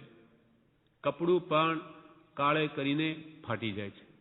ભલે કપડાને આપણે વાપર્યું નહીં હોય, ઘડી વાળીને મૂકી દઈએ, પણ એને 50 વર્ષે બહાર કાઢો પછી એને થોડુંક ખેંચીએ કે તૂટી જાય. અરે કોઈ દિવસ એને વાપર્યું જ નથી, કેમ ફાટી ગયું? તો કે એની જે ક્રિયા છે, અર્થ ક્રિયા, એ સમય સમયે તેમાં થયા જ કરે છે, ચાલુ જ છે. કાળ જૂનું ખાય છે એટલે કાળ એના પરિવર્તનમાં સહાયક છે. બધા પદાર્થને અર્થ ક્રિયા હોય છે, તેનું ફળ પણ આવે છે. જેમ કે મકાન તૂટી ગયું, આ ફળ આવ્યું, કપડું ફાટી ગયું, એ ફળ આવ્યું. પરંતુ તે ફળથી સુખ દુઃખ અનુભવવાની શક્તિ તો એક આત્મામાં જ છે. એ મકાન પડી ગયું એને કોઈ દુઃખ નથી, કપડું ફાટી ગયું એને દુઃખ નથી, જડ વસ્તુ છે. પણ ચેતન એવો આત્મા એ જે ભાવ કરીને કર્મ બાંધે એના ફળ જ્યારે આવે છે ત્યારે એને સુખ કે દુઃખ ભોગવવા પડે છે, એને અનુભવવું પડે છે, વેઠવું પડે છે. પરંતુ તે ફળથી સુખ દુઃખ અનુભવવાની શક્તિ એક આત્મામાં જ છે. તેથી તે ભોગતા છે. વિષ અમૃત, વિષ મારે, અમૃત પુષ્ટિ આપે, અગ્નિ બાળે, હિમ ઠંડુ કરે. એમ વિષ, અમૃત, અગ્નિ, હિમ વગેરેમાં જે વિશિષ્ટ ગુણો છે તેનો સંબંધ થતા આત્મા તે ગુણોને અનુભવવાળું ફળ પામે છે. અગ્નિમાં હાથ ગાલે તો બળે જ, એમ અનુભવવાળું ફળ પામે. લોહ ચુંબકથી જેમ સોય આકર્ષાય આવે છે તેમ તીવ્ર કે મંદ કષાય સહિત આત્મા પરિણમે તો તેવો કર્મબંધ થાય છે. લોહ સોયને ખેંચે તેમ આત્મા રાગ દ્વેષના ભાવ કરે, કષાયના વગેરેના, તો એના આત્મામાં કંપન થાય છે. અને એ કંપન એના બાજુમાં જ રહેલી કાર્મણ વર્ગણાઓને ગ્રહણ કરી લે છે. તે કર્મરૂપ ગ્રહણ કરાયા પછી આત્માની સાથે લાગી ગયા પછી એ કર્મ કહેવાય છે. તેમ લોહ ચુંબકથી જેમ સોય આકર્ષાય આવે છે તેમ તીવ્ર કે મંદ કષાય સહિત આત્મા પરિણમે તો તેવો કર્મબંધ થાય છે. અને તીવ્ર અને કષાય રહિતપણે જ્યારે પરિણમે તો કર્મ બંધાતા નથી. કેવડી ભગવંતો કે તીર્થંકર ભગવંતો આ શરીરમાં જ રહ્યા હોવા છતાં, આ સંસારમાં જ રહ્યા હોવા છતાં એ રાગ દ્વેષ વિષય કષાયના ભાવો કરતા જ નથી. માટે એમને કાર્મણ વર્ગણાઓ કાંઈ કરી શકતી નથી. અને કષાય રહિતપણે પરિણમે તો કર્મ બંધાતા નથી. જીવ જો કર્મ બાંધે તો સંસારના સુખ દુઃખરૂપ ફળ પામે, અને કર્મ ન બાંધે તો બંધરિત આત્માનું સહજ સુખ ભોગવારૂપ મોક્ષરૂપ ફળ આવે છે. કર્મ બાંધે તો 4 ગતિમાં રઝળે, ફરી ભાવ રાગ દ્વેષના ન કરે તો સમય સમયે આ જીવ છૂટી જ રહ્યો છે. પ્રત્યેક જીવને કર્મનો ઉદય છે, એ કર્મો આવી આવીને ખરી જાય છે. એટલે બધા કર્મ નાશ પામીએ તે બંધરસ રહિત અવસ્થા પામી સહજ સુખ ભોગવવારૂપ જે મોક્ષ છે તેના ફળને પામે છે. એટલે કહ્યું, માટે પરમાર્થી સ્વભાવ પરિણતિએ આત્મા નિસ્વરૂપનો ભોગતા છે અને અનુપચરિત વ્યવહારથી તે દ્રવ્ય કર્મના ફળનો ભોગતા છે.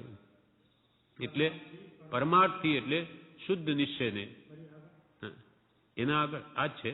પરમાર્થી સ્વભાવ પરિણતિએ આત્મા નિજ સ્વરૂપનો ભોગતા છે. કરતા છે માટે ભોગતા છે. ત્રીજું પદ આત્મા કરતું ત્યારે આ વાત કરી. હવે ચોથું પદ ચાલે છે એટલે આત્મા ભોગતા છે. એટલે પરમાર્થ એટલે શુદ્ધ નિશ્ચયનીય જ્યારે સ્વભાવ પરિણામમાં આવી જાય ત્યારે તો સ્વભાવનો જ ભોગતા છે. અને અનુપચરિત એટલે કર્મના નિકટ સંબંધ વ્યવહારથી તે દ્રવ્ય કર્મના ફળનો ભોગતા છે. કર્મનો નિકટ સંબંધ કર્યો ભાવ કર્મ કરીને, એટલે ભાવ કર્મ રૂપ રાગદ્વેષ એ ભાવ કર્મ છે. એવા રાગદ્વેષના ભાવો કર્યા એ ભાવ કર્મથી જ્ઞાના વર્ણિયાદિ 8 કર્મનો બંધ થયો. અને 8 કર્મનો બંધ થયે એ જ્યારે ઉદયમાં આવે અબાધા કાળ સુધી અંદર રહે છે.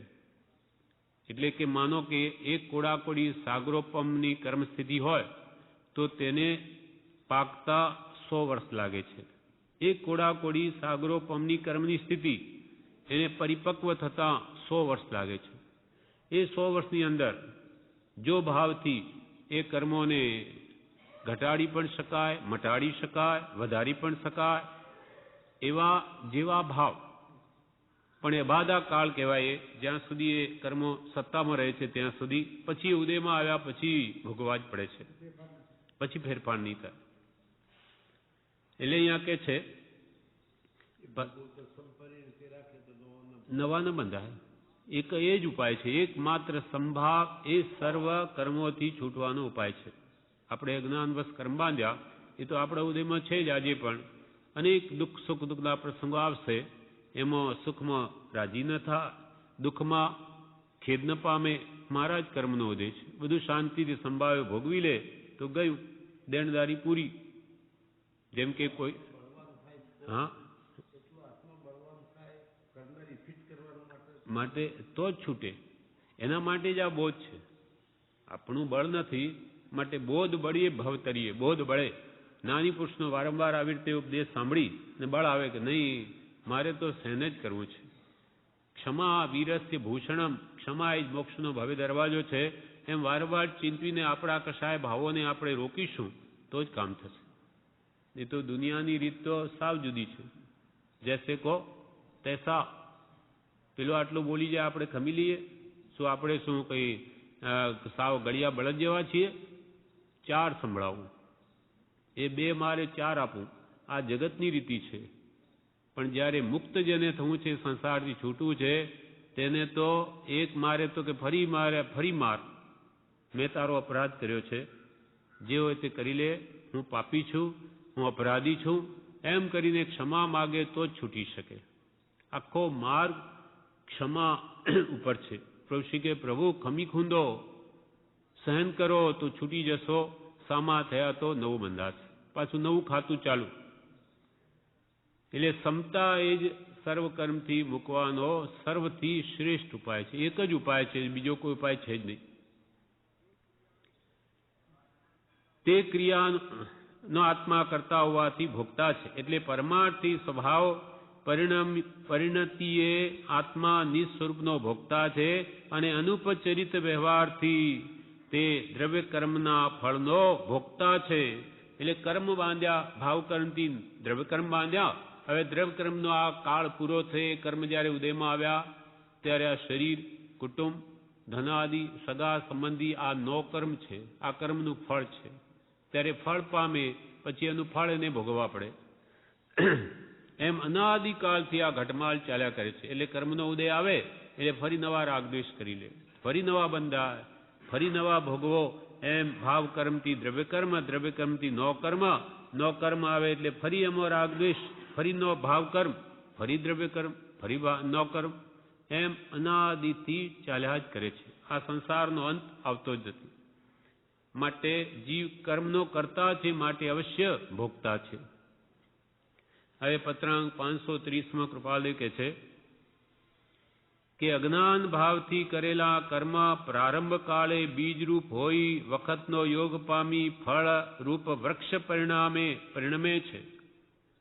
પહેલા અજ્ઞાન ભાવથી આ જીવ કર્મ બાંધે, અજ્ઞાનથી, એને ખબર નથી કે આ મને કેટલું દુઃખ આપશે, માટે એ કર્મ બાંધે એટલે પેલા બીજરૂપ કર્મો વખત પામીએ વૃક્ષરૂપ થઈને પરિણમે. અર્થાત તે કર્મો આત્માને ભોગવવા પડે છે.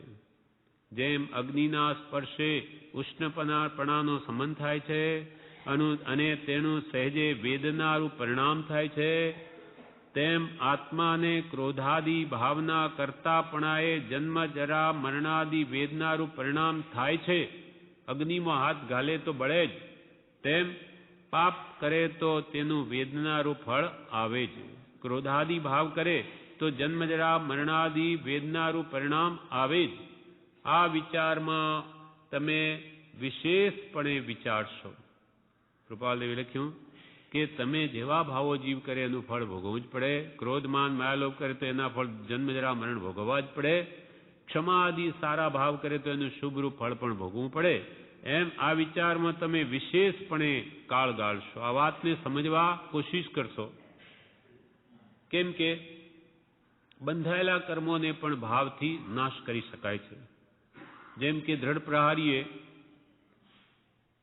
એવા કર્મો કર્યા નરકના, છતાં પણ તે કર્મરૂપ બીજને પશ્ચાતાપ કરીને બાળી નાખ્યા. 6 મહિના સુધી પશ્ચાતાપ કરી અને બધા કર્મોને હણી મોક્ષે પહોંચી ગયો. દ્રઢ પ્રહારી નિરંતર પાપ કરનારો પણ મુક્તિને મેળવી શકે છે.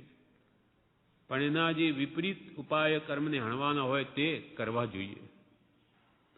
હવે કૃપાલદેવ ફરી પત્રાંક 494 કહે છે કે પૂર્વ કર્મ 2 પ્રકારના છે.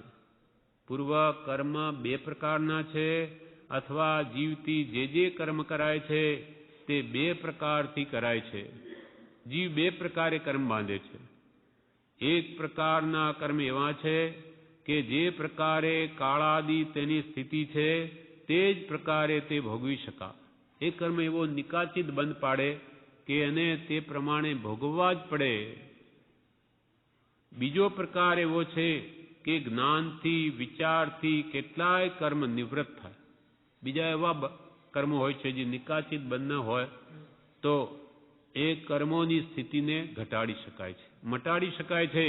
પાપના દળિયા પુણ્ય રૂપ પણ કરી શકાય છે. જેવી એની તરતમતા ભાવોની તેના પર આધાર છે.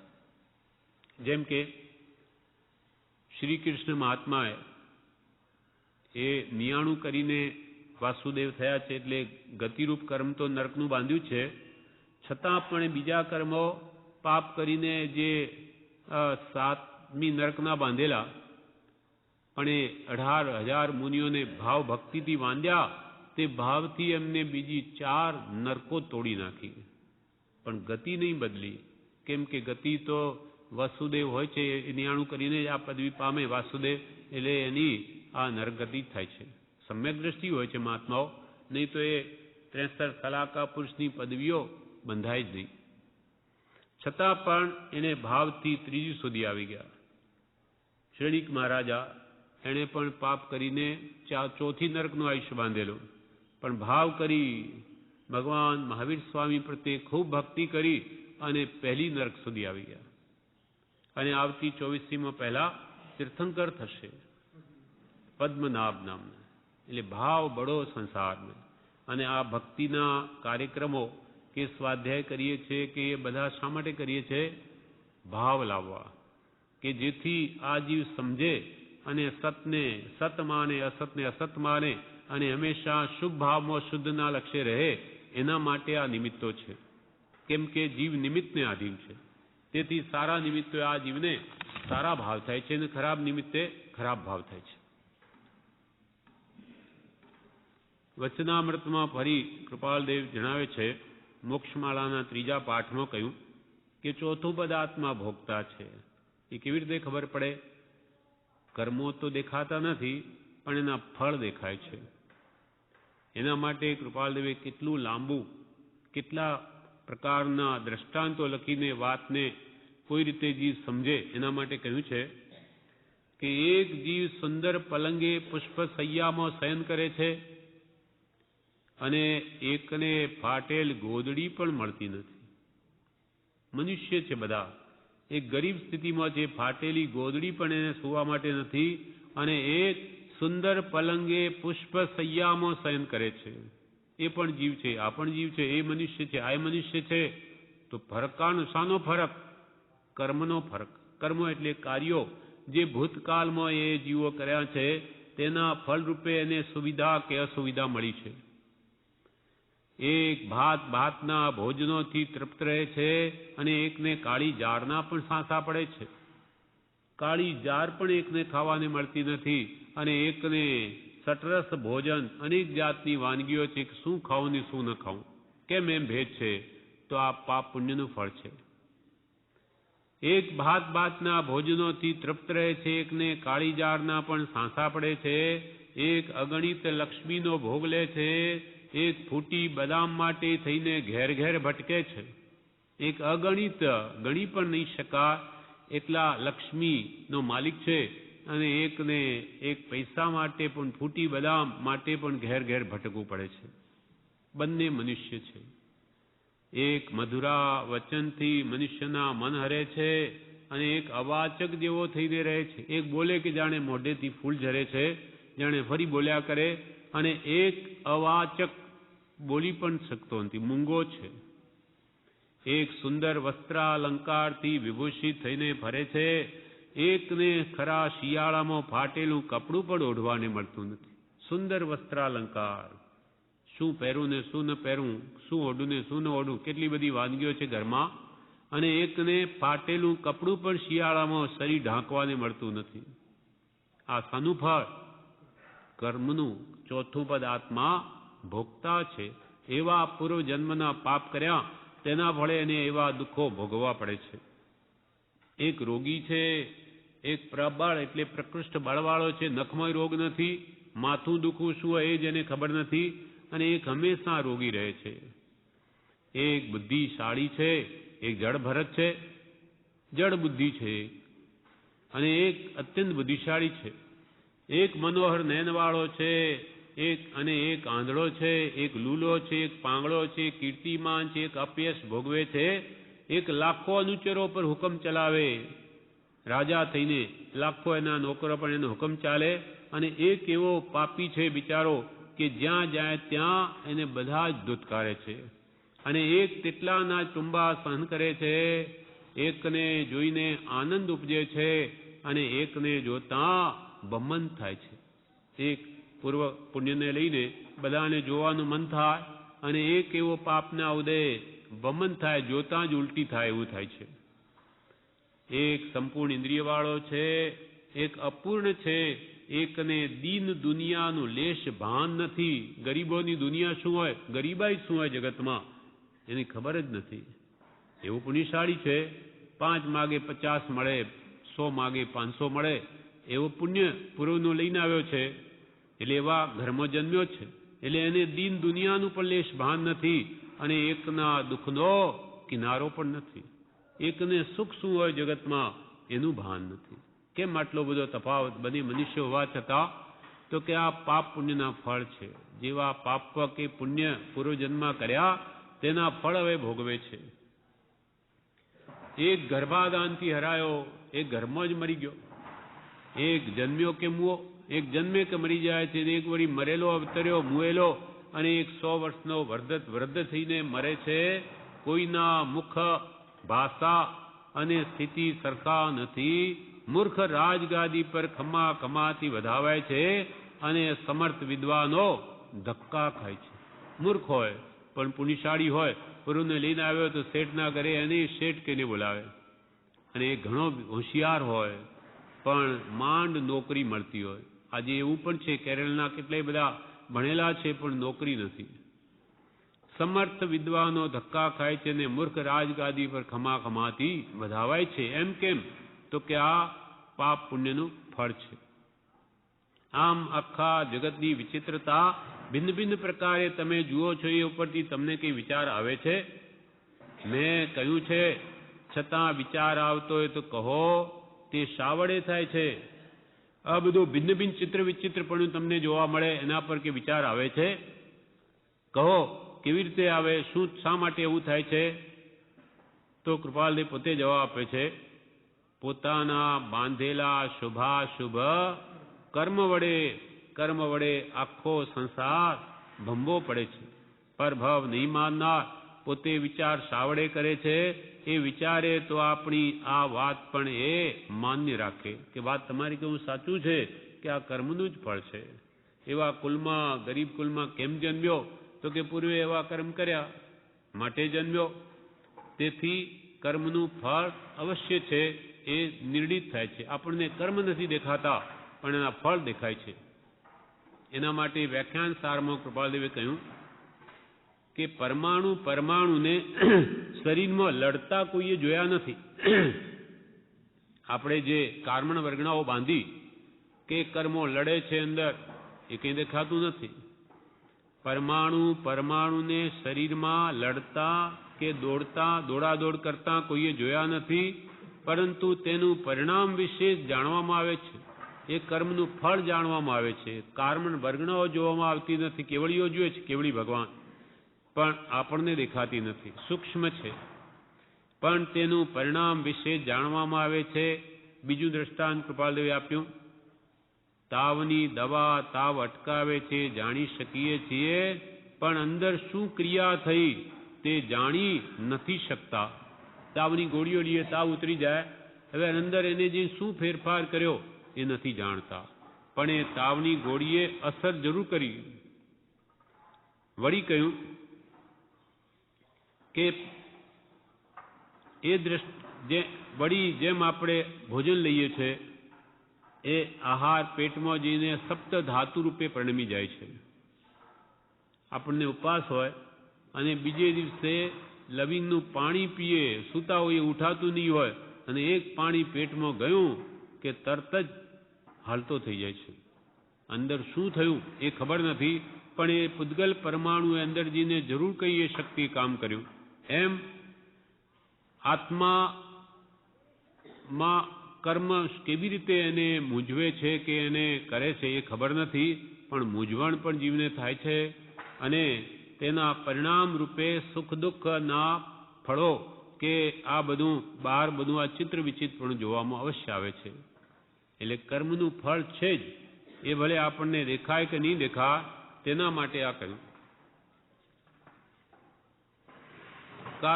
કર્મનું ફળ ન હોય તો આ ચિત્ર વિચિત્ર પણ જગતમાં હોય જ નહીં. અને હવે કર્મો જીવ કયા કયા સ્થાને જીવ ભોગવે છે? ચોથું પદ આત્મા ભોગતા છે. ક્યાં ભોગવે કર્મના ફળ? તે ભોગે વિશેષના સ્થાનક દ્રવ્ય સ્વભાવ ગહન વાત છે શિષ્યા કહી સંક્ષેપે સાવ. કર્મના ફળ શુભ કરે ફળ ભોગવે દેવાદિ ગતિમાં, અશુભ કરે નરકાદિ ફળ. કર્મ રહિતન ક્યાં? અને તે કર્મો ભોગવાના સ્થાનક પણ છે જ. એના માટે કે છે કૃપાલદેવે મોક્ષમાળા 18મા પાઠમાં કહ્યું, શાતા વેદનીય અસાતા વેદનીય વેદતા શુભાશુભ કર્મના ફળ ભોગવવા આ સંસાર વનમાં જીવ 4 ગતિમાં ભમ્યા કરે છે. એ 4 ગતિ ખચિત જાણવી જોઈએ. આપણો આત્મા જેવા ભાવો કરે, જેવા કર્મ બાંધે, જેવા કામ કરે, તેના ફળ ભોગવવા જ પડે. શાતા કે અશાતા રૂપે એ બે વેદની છે. શુભાશુભ કર્મનું ફળ સાતા અસાતા વેદની છે. ક્યાં ભોગવે? તો કે છે કે નરક ગતિ, તિર્યંચ ગતિ, મનુષ્ય ગતિ અને દેવ ગતિમાં ભોગવે છે. નરક ગતિ કેવી રીતે જીવ પામે? કેવા કર્મથી? તો કૃપાલદેવ કે છે મહારંભ મદિરા પાન માંસ ભક્ષણ ઇત્યાદિ તીવ્ર હિંસા ના કરનાર જીવો અઘોર નરકમાં પડે છે.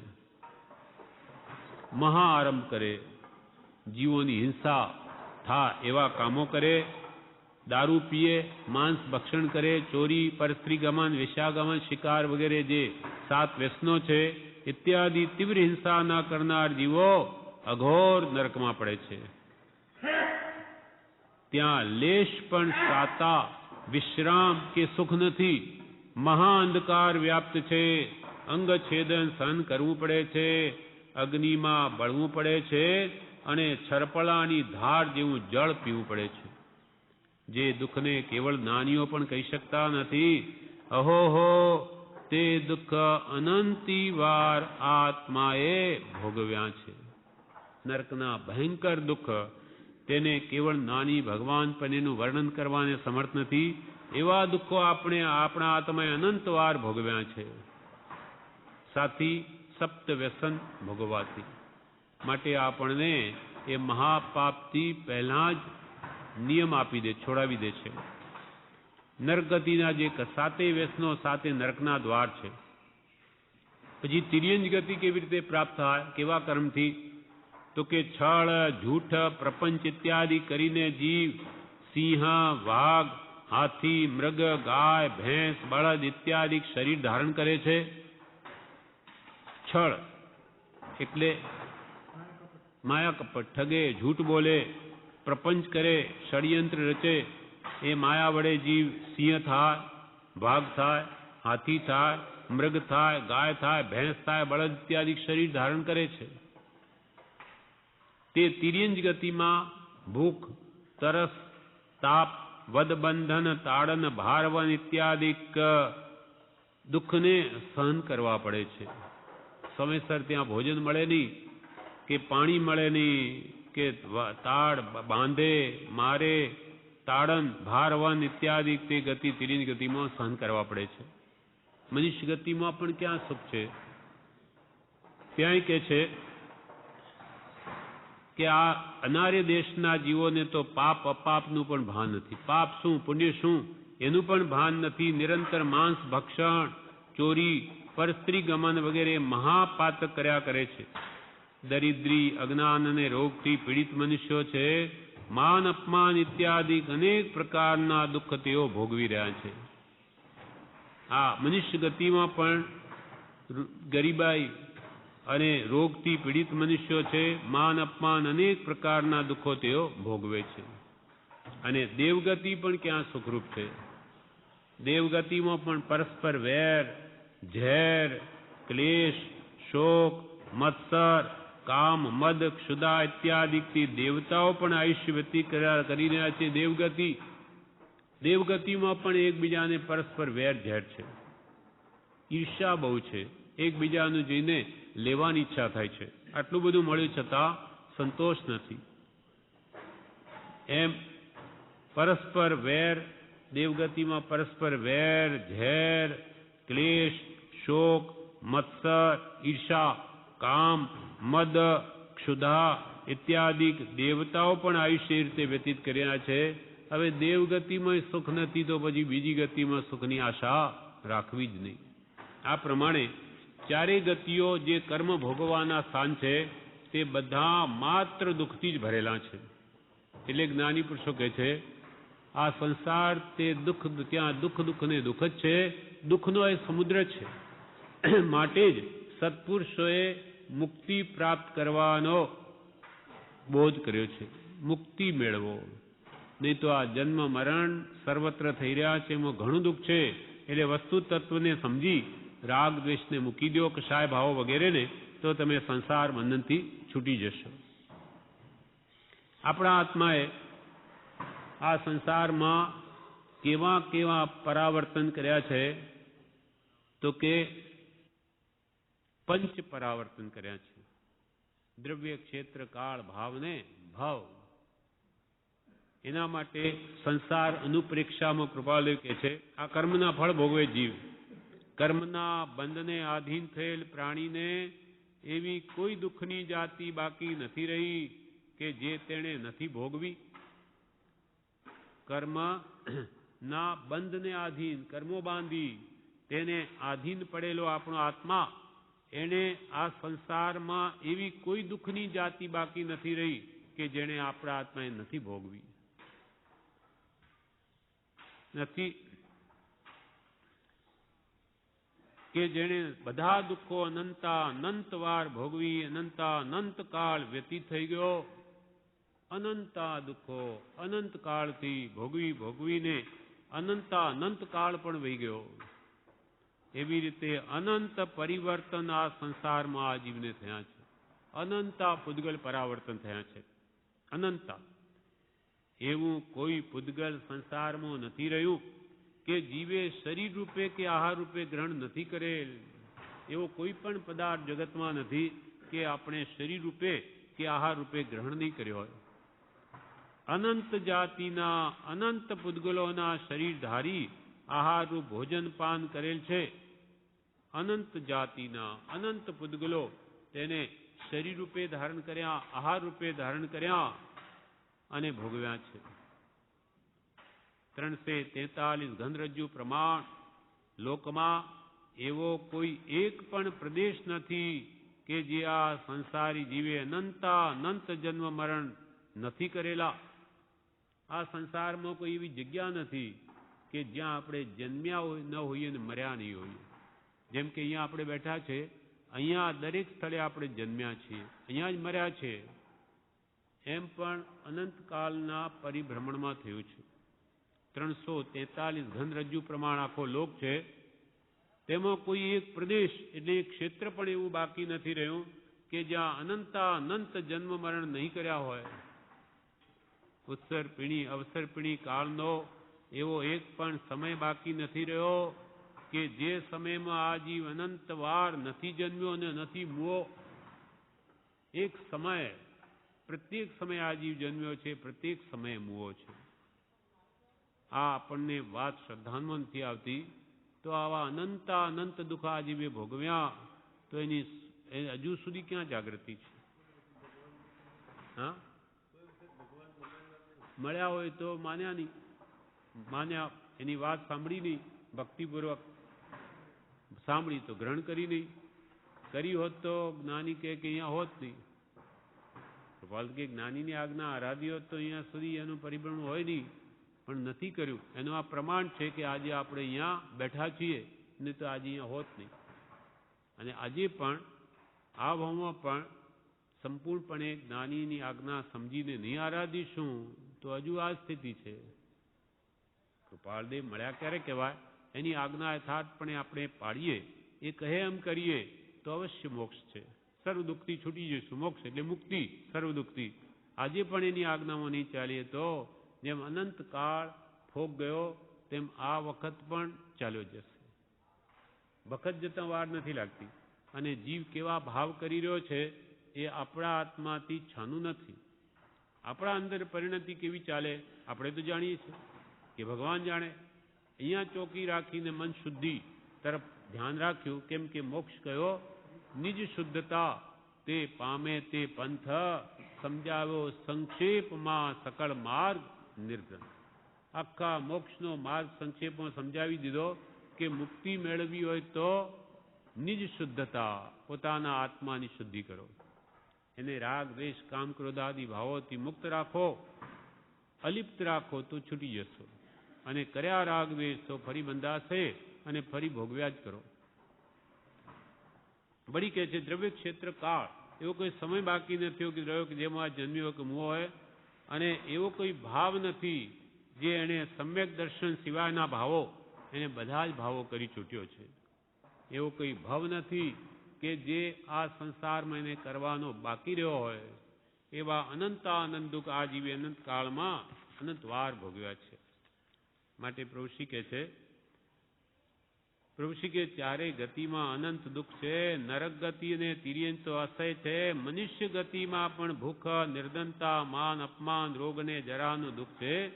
શરીર છે તે દિવસે દિવસે ક્ષીણ થાય છે અને વિષય કશાયથી તેમજ 5 ઇન્દ્રિયના મૃગ જળ જેવા સુખની વાંચનાથી આત્મા અનંત દુઃખનો ભાગી થયો છે. 5 ઇન્દ્રિયના વિષયો મૃગ જળ જેવા છે, મૃગ તૃષ્ણા જેવા. એમાં સુખની વાંછા કરી અને આ જીવ રાગ દ્વેષ કરીને અનંત દુઃખનો ભાગી થયો છે. અનંત દુઃખ ભોગવ્યા છે. નિગોદમાં પણ જઈ આવ્યો. આમ એક પણ ગતિ અને બાકી રાખી નથી.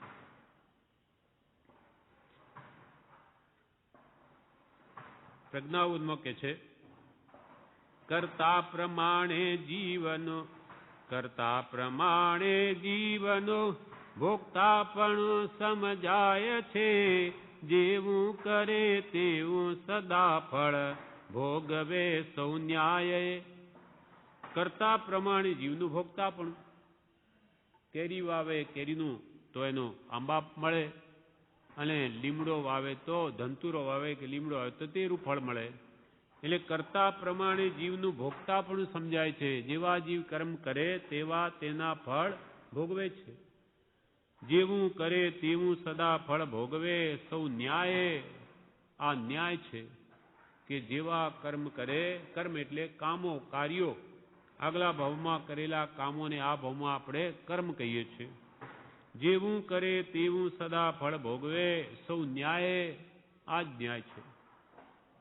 વિભાવમાં વર્તે તદા કર્મો શુભાદિ ભોગવે, વર્તે સ્વભાવે તો ચિદાનંદી સ્વભાવો ભોગવે.